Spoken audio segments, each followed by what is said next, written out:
Hello बच्चों, welcome to my YouTube channel Hindi science with खुलेस sir.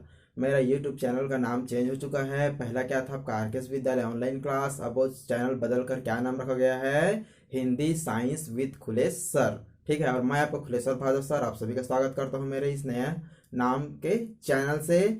ठीक है, और इस चैनल में हम लोग पढ़ेंगे कक्षा 9वीं से लेकर 12वीं तक के एनसीईआरटी पैटर्न के सभी साइंस सब्जेक्ट का सभी चैप्टर वाइज हम लोग कंप्लीट कराएंगे और अध्यापन करेंगे अच्छा से। साथ साथ नीट की तैयारी स्पेशल तरीके से कराया जाएगा। आपका बायो केमिस्ट्री और फिजिक्स से संबंधित वीडियो अपलोड होंगे। जनरल साइंस का भी वीडियो आएगा। जनरल साइंस में आप लोग कंपटीशन एग्जाम की तैयारी कर सकते हो। आया समझ में? चलो, और देखो इसमें इस चैनल के अंतर्गत आप लोग को नोट्स भी दिया जाएगा, लिखित नोट्स दिया जाएगा। नोट्स लेने के लिए और थोड़ा उसमें वक्त लगेगा भी। ठीक है, तो नोट्स हम लोग अवेलेबल कराएंगे, थोड़ा इंतजार करो। और इस वीडियो के अंतर्गत हम लोग आज पढ़ेंगे न्यूलैंड्स के अष्टक नियम के बारे में। तो वीडियो देखने से पहले आप लोग क्या करोगे, वीडियो को देखने से पहले करना है आपको चैनल को सब्सक्राइब और बेल आइकन को दबाना है।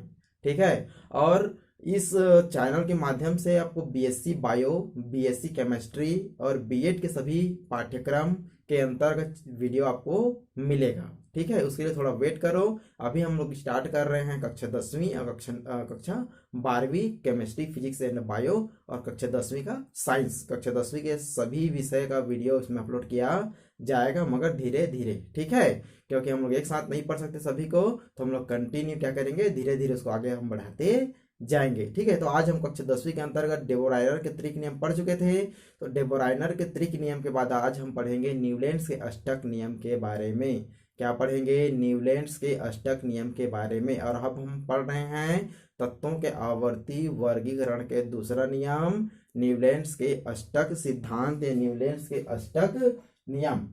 अब देखो यहाँ पर न्यूलैंड्स के दो अष्टक नियम है। ये आया था 1866 में। कब आया था? 1866 में। और यह नियम देने वाले वैज्ञानिक का क्या नाम है? Alexander John Newland. John Newlands के नाम से इनको जाना जाता है। पूरा नाम क्या है आपका? Alexander John Newlands. आया समझ में? ये जो आपका न्यूलैंड्स का अष्टक नियम है कब आया था? सन 1866 में आया था। और इसको प्रतिपादित करने वाले वैज्ञानिक का नाम है आपका अलेक्जेंडर जॉन न्यूलैंड्स। ठीक है, अब देखो डेबोराइनर के जो त्रिक नियम था उसमें भी क्या हुआ था, परमाणु के भार के बढ़ते क्रम में परमाणुओं को रखा गया था।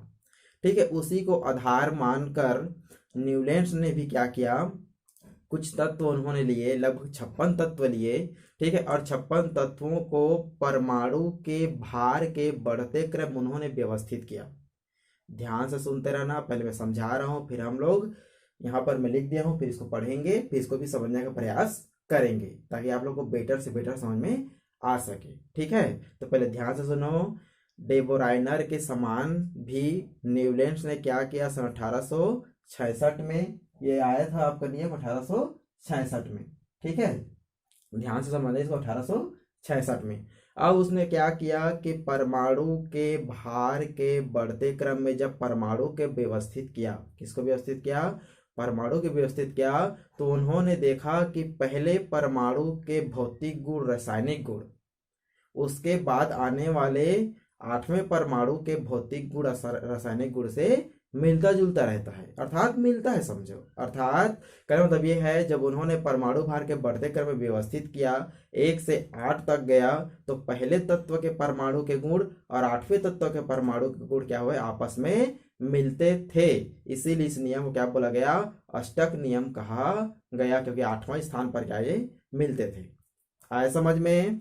चलो यहाँ पर देख लो, इसको मैं पढ़ देता हूँ, फिर एकदम समझ में आ जाएगा, है ना। ज्यादा हड़बड़ाने की जरूरत नहीं है, परेशान होने की जरूरत नहीं है, बहुत ही सरल है, बहुत ही मजेदार है। देखो यहाँ पर क्या बोला गया है, यदि तत्वों को उनके बढ़ते परमाणु भार के क्रम में, अभी थोड़ी देर पहले बताया, यदि तत्वों को उनके बढ़ते परमाणु भार के क्रम में व्यवस्थित किया जाए तो इस प्रकार क्रमबद्ध हो जाते हैं। किसके आधार पर वर्गीकरण किया गया, क्रम में रखा गया? परमाणु भार के बढ़ते क्रम में रखा गया। तो इस प्रकार से क्रमबद्ध हो जाते हैं कि एक निश्चित अंतराल के बाद, एक निश्चित अंतराल के बाद उनके गुणों में पुनरावृत्ति होती है। किनके गुणों में पुनरावृत्ति होती है? परमाणुओं के गुणों में क्या होती है? पुनरावृत्ति होती है। गुण कौन कौन से हैं? तो गुण आपका लिख देता हूं यहाँ पर, भौतिक गुण, भौतिक गुण, और दूसरा आपका रासायनिक गुण, रासायनिक गुण है। समझ में? भौतिक गुण में रंग रूप आकार से लिया गया है, ठीक है, और रासायनिक गुण उसके रासायनिक क्रिया के परिणाम स्वरूप निर्धारित होती है। तो रासायनिक गुण समझ में आप लोग सब जानते हो, भौतिक गुण क्या है, रासायनिक गुण क्या है, ठीक है। तो यहाँ पर देखो क्या बोला गया है कि जब तत्वों को उनके परमाणु भार के बढ़ते क्रम में व्यवस्थित करते हैं तो कुछ समय अंतराल बाद ऐसा होता है कि उनके गुणों में क्या होती है? पुनरावृत्ति होती है। और प्रत्येक आठवें तत्व की विशेषताएं या गुणधर्म पहले तत्व के गुणधर्म से मिलते हैं। इस चीज को यहाँ पर याद रखना है। क्या बोल रहा है? प्रत्येक आठवें तत्व की विशेषताएं, विशेषता माने भौतिक गुण और रासायनिक गुण पहले तत्व के गुणधर्म के से मिलता है। समझो, माने पहले तत्व के भौतिक गुण रासायनिक गुण और आठवें तत्व के भौतिक गुण रासायनिक गुण क्या होते हैं? समान होते हैं। आए समझ में? क्या होते हैं? समान होते हैं। फिर से समझा देता हूँ। यहाँ पर न्यूलैंड ने क्या किया? कुछ तत्व उन्होंने लिए, 56 तत्व लिए, ठीक है, हाइड्रोजन से लेकर थोरियम तक, हाइड्रोजन से लेकर थोरियम तक उन्होंने क्या किया? परमाणु भार के बढ़ते क्रम में व्यवस्थित किया, ठीक है। तो उन्होंने देखा कि कुछ समय अंतराल के बाद उन परमाणुओं के भौतिक गुण रासायनिक गुण में पुनरावृत्ति होती है, ठीक है। क्या होता है? पुनरावृत्ति होती है, जिसमें पहले तत्व के भौतिक गुण रासायनिक गुण उसके आठवें तत्व के भौतिक गुण रासायनिक गुण से मिलता है। या ऐसा बोल सकते हैं कि प्रत्येक आठवें तत्व के भौतिक गुण रासायनिक गुण उसके पहले तत्व के भौतिक और रासायनिक गुण से मिलता है। आए समझ में? फिर से समझा देता हूँ। न्यूलैंड्स ने जब परमाणु के भार को बढ़ते क्रम में व्यवस्थित किया तो कुछ समय अंतराल बाद उन्होंने देखा कि उनके गुणों में पुनरावृत्ति होती है। अर्थात उस श्रृंखला में, कौन सी श्रृंखला में? परमाणु भार के बढ़ते श्रृंखला में प्रत्येक आठवें तत्व के भौतिक गुण रासायनिक गुण उसके पहले तत्व के भौतिक गुण रासायनिक गुण से मिलता है। और इस समझ में इतना, ठीक है, कंफ्यूजन बिल्कुल नहीं होना है। और इसे समझाने के लिए उन्होंने संगीत के 7 स्वर, जो हमारे भारतीय संगीत होते हैं ना, उसके 7 स्वर से क्या किया? कंपेयर किया समझाने के लिए। चलो उसको देखते हैं। यहाँ देखो, यहाँ पर बोला गया है उन्होंने इसकी तुलना संगीत के सुरों से की, इसलिए इसे अष्टक का सिद्धांत कहा जाता है। अब देखो यहाँ पर बोला गया है, देखो यहाँ पर हाइड्रोजन परमाणु भार के बढ़ते क्रम में है, हाइड्रोजन, उसके बाद lithium, barium, boron, carbon, nitrogen और ऑक्सीजन, और यहाँ पर आपका फ्लोरीन। तो चलो गिनो। यहाँ पर देखो, हाइड्रोजन 1, लिथियम 2, बेरियम 3, है ना, बोरान 4, कार्बन 5, नाइट्रोजन है ना 7, और यहाँ पर ऑक्सीजन आपका 8 और फ्लोरीन आपका यहाँ पर 9। इस प्रकार से देखो उन्होंने इसको इस प्रकार से रखा। क्लियर हुआ? आया समझ में? चलो अब देखो यहाँ पर hydrogen, lithium, beryllium, boron, carbon, nitrogen, oxygen, और यहाँ पर आपका देखो यहाँ पर क्या है? आपका फ्लोरीन है। क्या है आपका?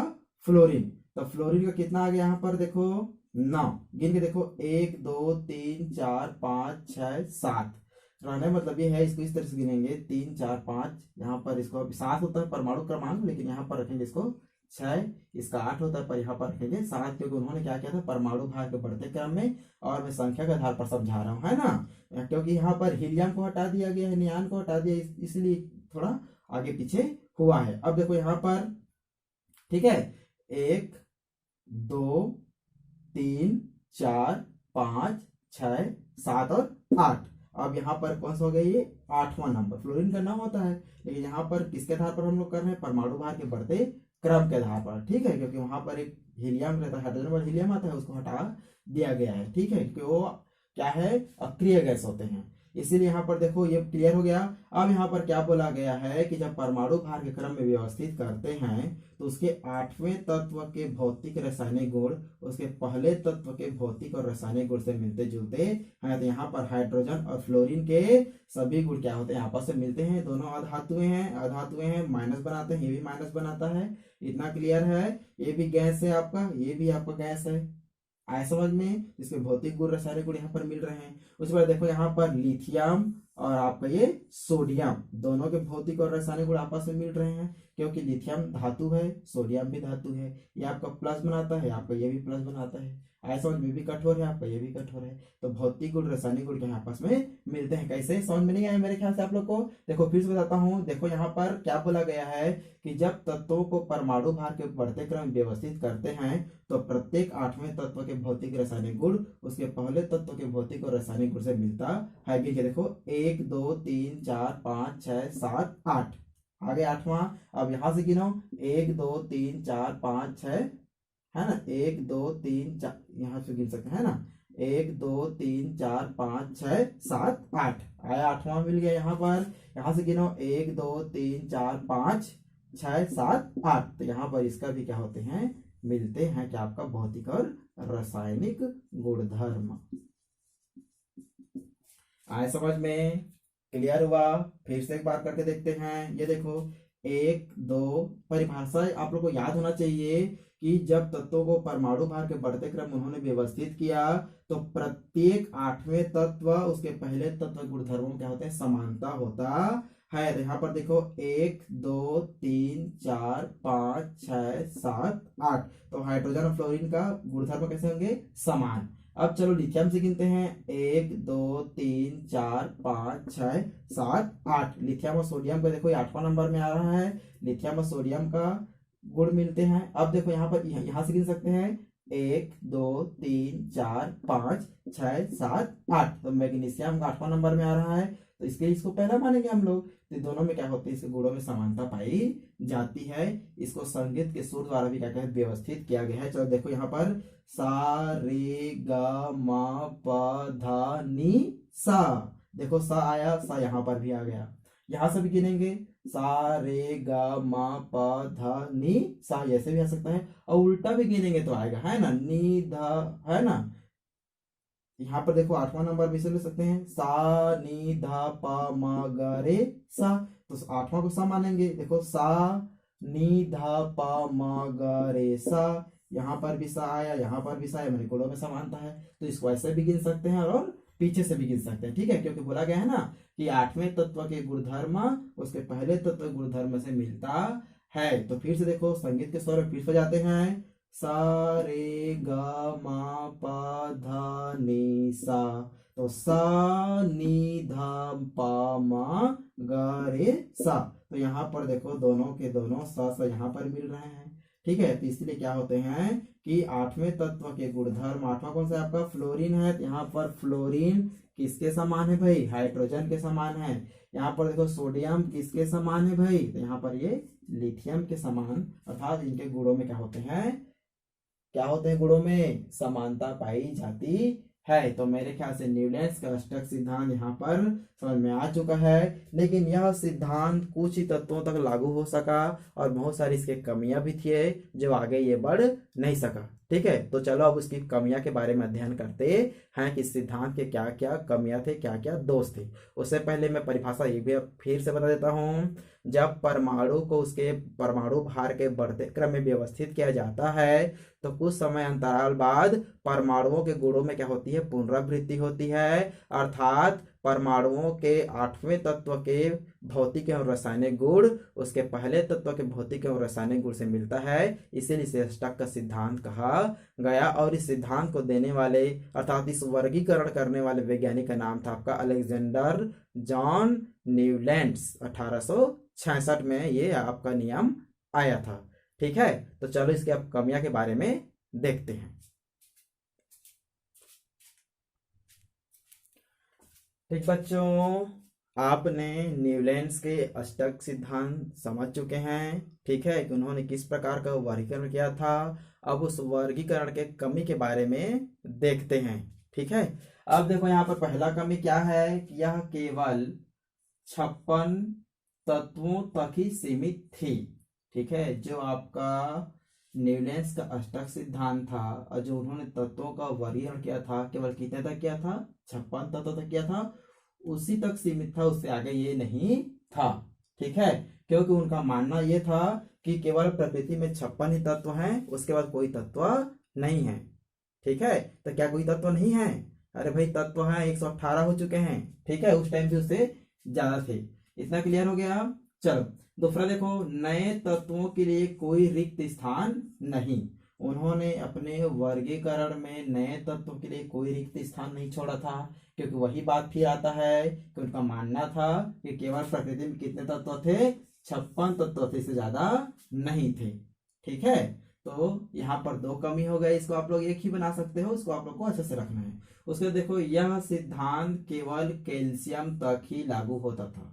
जो आपका न्यूलैंड्स का स्टक सिद्धांत है, कहाँ तक लागू होता था? कैल्शियम तक लागू होता था, क्योंकि कैल्शियम के बाद 8वें तत्व का गुणधर्म पहले तत्व से नहीं मिलते थे। क्या बोला गया है? तीसरा कमी क्या है कि यह सिद्धांत केवल कैल्शियम तक ही लागू होता था। कैल्शियम के बाद आने वाले 8वें तत्व का गुणधर्म कैल्शियम से नहीं मिलता था, ना उसके भौतिक गुण मिलता था, ना रासायनिक गुण मिलता था। ये भी आपका विफलता का कारण था। क्या? न्यूलैंड का स्टक सिद्धांत का स्क्रीन में आप लोग को देखो, स्क्रीन में आप लोग देखो, स्क्रीन में आप लोग को दिखाई दे रहा होगा।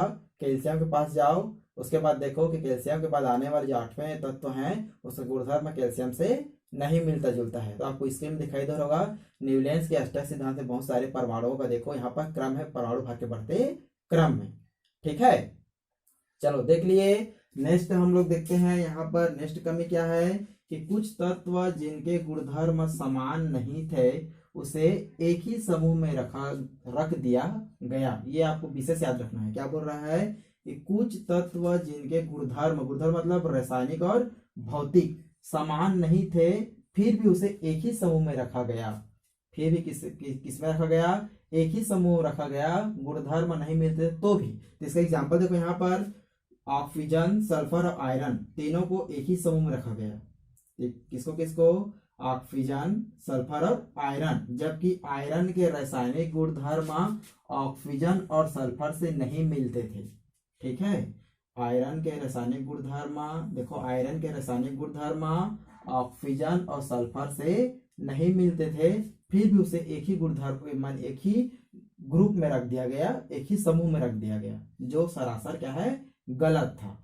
ठीक है, तो ये कुछ कारण है न्यूलैंड्स के अष्टक सिद्धांत के दोष हैं और कमियां हैं, समझो। यह केवल 56 तत्व तक सीमित था, उसके बाद कोई वर्गीकरण नहीं किया गया। उन्होंने खाली स्थान नहीं छोड़े, क्योंकि उनका मानना था कि प्रकृति में केवल 56 तत्व हैं। यह सिद्धांत केवल कैल्शियम तक लागू होता है, उसके बाद लागू नहीं होता, क्योंकि 8वें तत्व का गुणधर्म फिर से नहीं मिलता है। और कुछ गुण तत्व जिनके गुणधर्म समान नहीं थे, फिर भी उसे एक ही समूह में रख दिया गया। एग्जाम्पल यहाँ पर है ऑक्सीजन, सल्फर, आयरन। आप लोग की स्क्रीन फिर एक बार देख लो, आप लोग की स्क्रीन में फिर देखो, दिखाई दे रहा है ऑक्सीजन, सल्फर और आयरन तीनों को एक ही समूह में रखा गया है।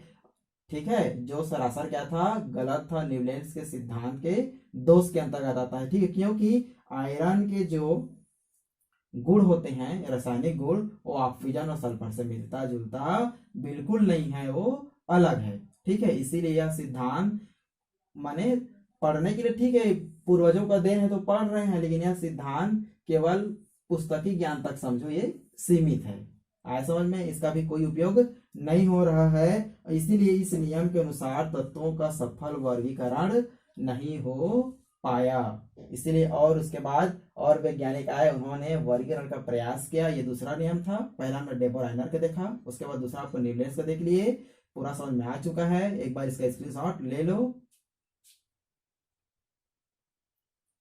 चलो ठीक है, अब इसके बाद पढ़ेंगे हम लोग लोथर मेयर का आयतन वक्र सिद्धांत। उन्होंने भी कोशिश किया क्या? परमाणुओं के वर्गीकरण था, तत्वों के वर्गीकरण के बारे में। ठीक है, उसको हम लोग नेक्स्ट वीडियो में पढ़ेंगे। तो आप लोग को फिर से बता देता हूँ, न्यूलैंड्स का अष्टक सिद्धांत क्या बोलता है। यदि तत्वों को परमाणु भार के बढ़ते क्रम व्यवस्थित किया जाए तो कुछ समय बाद गुणों में आवर्तिता होती है, मतलब गुणों में पुनरावृत्ति होती है। 8वें तत्व के जो भौतिक गुण, रासायनिक गुण होते हैं, वो पहले नंबर के तत्व से मिलता जुलता रहता है, अर्थात मिलता ही है। लेकिन यह नियम केवल कैल्शियम तक लागू हुआ। उन्होंने केवल 56 तत्व तक ही श्रेणी बनाया, जो बाद में विफल हो गया, समझो। ठीक है, ये इसके दोस्त थे। तो पेपर में आता है न्यूलैंड्स का अष्टक सिद्धांत क्या है, या न्यूलैंड्स का अष्टक सिद्धांत किसे कहते हैं, या न्यूलैंड्स के अष्टक सिद्धांत की कमियां को बताइए। इस प्रकार से आपको बोर्ड एग्जाम में क्वेश्चन आएगा। ठीक है, और आपका नीट के पेपर में आ सकता है कि न्यूलैंड्स ने परमाणु के किस गुण को लेकर है ना, वर्गीकरण किया था, तो परमाणु भार को लेकर उन्होंने क्या किया था, वर्गीकरण किया था। परमाणु भार के घटते क्रम में नहीं, परमाणु भार के बढ़ते क्रम में। इस चीज को आपको हमेशा याद रखना है। और इसका नियम कहाँ तक लागू होता था, तो केवल कैल्शियम तक लागू होता था। ठीक है, इस चीज को आपको विशेष याद रखना है, क्योंकि नीट के क्वेश्चन में या कंपटीशन या क्वेश्चन में ये सब आ सकते हैं ऑब्जेक्टिव रूप में। ठीक है, तो मेरे ख्याल से न्यूलैंड्स का अष्टक सिद्धांत समझ में आ चुका है, और उससे क्या क्या कमी हो वो भी आपका समझ में आ चुका है। और क्या करना है, अगर वीडियो आपको अच्छा लगे तो लाइक करना है, शेयर करना है, कमेंट करना है, चैनल को सब्सक्राइब करना है। और चैनल का नाम बदल चुका है, चैनल का नाम क्या है आपका, Hindi science with Kulesh sir. ठीक है, चलो।